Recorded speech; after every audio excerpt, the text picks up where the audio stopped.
Well, good morning. It's me, Kenny Polcari, your host of the party. And today is Tuesday, September 26, 2023. And here are the things that you need to know. Bond yields just keep climbing. And if Jamie Dimon, JP Morgan CEO, if he's correct, they're going to go higher still. Another Fed head calls for even higher rates, and you know his name, Neely Kashkari. Amazon lights up the artificial intelligence space, keeping it front and center for investors. And Jojo makes history by being the first president to visit a striking picket line, the UAW workers in Detroit this morning, as he begs for votes. KJP, the press secretary, remains clueless. And the chaos on the Hill continues. And what do we have in dinner tonight? Well, it's that time of year again. So we're having the pumpkin butternut squash risotto. Oh my God, so delicious. So bond yields are like the Energizer bunny. They just don't quit.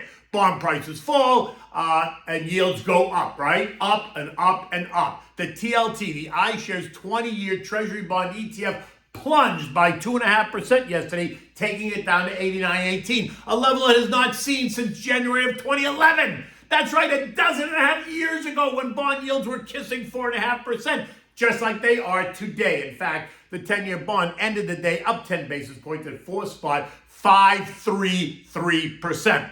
That bond ETF is now down 11% year to date, putting it into correction territory, which makes two sectors that are now in correction mode. Yet, recall yesterday, we identified the small caps, which are down 11% off their August high, leaving them up barely 1.5% year to date, flashing a warning signal to investors that something is going on.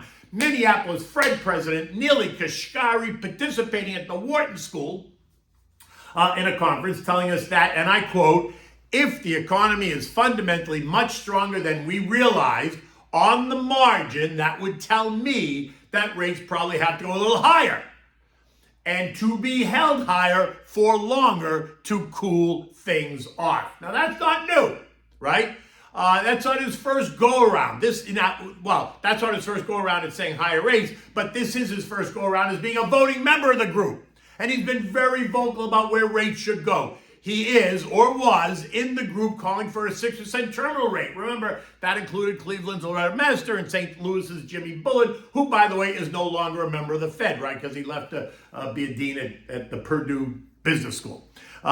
But this did not help the tone yesterday, causing stocks to convulse between gains and losses all day. And in the end, though, stocks did end up snapping out of the recent slide to end the day just a bit higher. The Dow gaining 43 points, the S&P up 18, the NASDAQ up 60, and the Russell gained 8 points, while the transports added 113. Amazon, though, made headlines yesterday, helping the tech space overall by telling Bloomberg TV that their cloud unit is seeing huge demand for AI chips. This as they announced a $4 billion investment in AI company Anthropic, which is currently a privately held company, but coming to a theater near you very soon, I'm sure. And that caused the algos to go all in. Amazon rose by 1.7%. The tech ETF up 0.3. The semis advanced by 0.7. Robotics up 0.2. Individual names like NVIDIA added 1.5%. AMD up 1.25%. Intel up 0.2. And Broadcom up 0.6%. The VIX pulled back after its recent surge, right? Falling 1.8% to end the day at 1689. Just a hair below the trend line at 1760. Again, I think this is a head fake. I suspect that we're going to see the VIX push higher in the days ahead, causing stocks to come under even more pressure. Look, with rates continuing to move up, you cannot discount the fact that it's going to impact the economy and the markets, right? The good news, you can actually get decent returns on fixed income investments today. The bad news, the Fed has opted to keep rates higher for longer, and it will continue to rattle investors, traders, and the algos. In the end, the biggest risk is that inflation remains sticky, and the Fed keeps hitting their head on the wall. Oil, it chopped around all day yesterday, rising as high as $90.58 and trade as low as $89 before ending the day at $89.68. News that the Saudi cuts are being met with booming U.S. production did cause some of that whiplash yesterday. U.S. production now is projected predicted to hit 13 million barrels per day this month, matching the record under the Trump presidency in 2019, just months ahead of the pandemic that crippled demand, sending oil prices careening, leading to production cuts across the board. Exxon and Chevron report record production despite having fewer active rigs. In fact, Mikey Wirth, this Chevron CEO, thinks that WTI is headed towards $100, telling us that the supply is tightening and inventories are drawing down. Now, we're not that far away, right? The Energy Information Administration is now projecting that U.S. crude production will make records in both 23 and 2024. And what that tells you is that demand for energy and oil and fossil fuels is not going away anytime soon. So stop your whining. Now, gold, it fell $10 on Monday to end the day at $19.34 an ounce. This is the dollar index did what? It rose by 0.3 or 37 cents to 105.95 after trading as high as 106.08. Remember the inverse relationship between the dollar and the commodity complex. A stronger dollar leads to weaker commodities. A weaker dollar leads to stronger commodities. And you can also see that in the BCOM, which is the Bloomberg Commodity Index. That is down 3.2% since the July high of 108. Just as the dollar is up more than 6.5% since its July low of 99.60. The yields on 2s and 10s rose as bond prices fall. The 2s are now yielding 5.13%. The 10s are yielding 4.55%. Shorter duration 3 and 6 months are yielding 5.5 and 5.57 respectively. In the end, investors, both institutional and retail, are still very concerned about rising oil prices fanning the flames of inflation. And when that happens, watch how fast JJ hikes rates in November and how quickly he suggests that the move could be 50 basis points rather than the expected 25. Again, think about that 6% terminal rate that was floated more than a year ago. We're just 50 basis points away from that level. I mean, I'm just saying, it is possible. Eco data today includes new home sales expected to be down 2.2%. Again, I think this has the potential to surprise to the upside. Why? Because new home builders can sweeten the deal to attract home buyers. First, the houses are brand new. The kitchens can be upgraded. The bathrooms can be upgraded. They can buy down the mortgage rate since they own the financing company. So with current rates pushing 7.5% for conventional loans, suddenly a 7% mortgage is a win. We were also going to hear from the Conference Board today, and we're going to hear from both the Richmond and the Dallas Fed surveys, right? Talking about the tone of business in their regions of the country. This morning, U.S. futures are down. The Dow down 140, the S&P's down 22, the Nasdaq down 87, and the Russell is shedding 10 points. European markets are also down. Asian markets closed down. Bond prices are down. And what's up? Well, yields are up. The VIX is up this morning, snuggling right up against the trendline resistance yet again. Now, what did I just say? I think yesterday's weakness was nothing more than a head fake in the VIX. So let's see. Overnight, JP Morgan CEO Jamie Dimon tells the India Times that investors should not be surprised to see the Fed push rates as high as 7%, saying that the move from 5% to 7% is going to be a whole lot more painful than the move was from 3 to 5. And if that happens, think about what's going to happen to revolving credit card rates, HELOC rates, and conventional mortgage rates, right? Never mind what's going to happen to Treasury yield and what that means for equity valuations. Oh boy, it is a tangled web that we weave. Look, with ongoing positive growth keeping that recession at bay, it's difficult to see how the Fed or any other central bank can ease financial conditions anytime soon. And the fact is that while futures markets are still betting that May is a possibility, I'd say not so fast there, cowboy. First of all, JJ pushed that idea out till September of next year. Maybe you didn't hear that in his latest commentary. But so much can happen in the next 8 months that can completely change the narrative again, and then again, and then again, right? On a side note, the UAW strike is still going strong with no end in sight. JoJo is on his way to Detroit to walk the picket line with striking workers. This as he begs them for support, saying, look, I came to support you. I walked the line with you, right? I came out against capitalism. Now I need you to vote for me. That's even if he's the president candidate in November of 24. And Kevin McCarthy, he's still trying to get his members in line without much success. A government shutdown by now is likely, but I don't buy into this disaster narrative, right? I don't think it's going to be disaster. It is all about perception. Yes, some people are going to get penalized because they won't get paid on payday, but everyone gets their back pay, so in the end, no one's left out in the cold, especially Congress.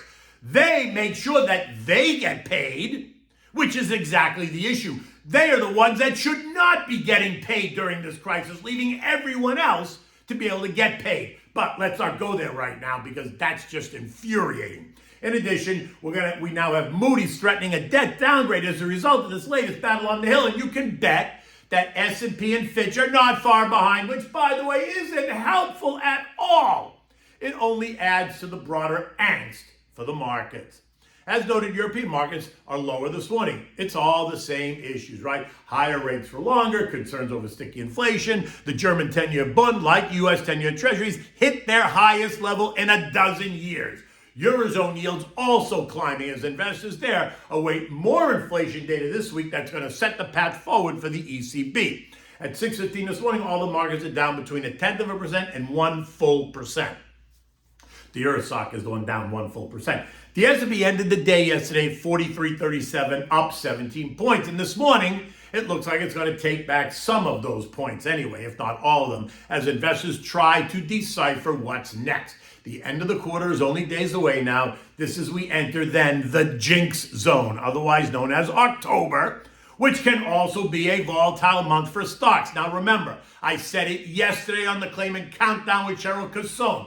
When markets get antsy and investors get worried, the path of least resistance is always lower.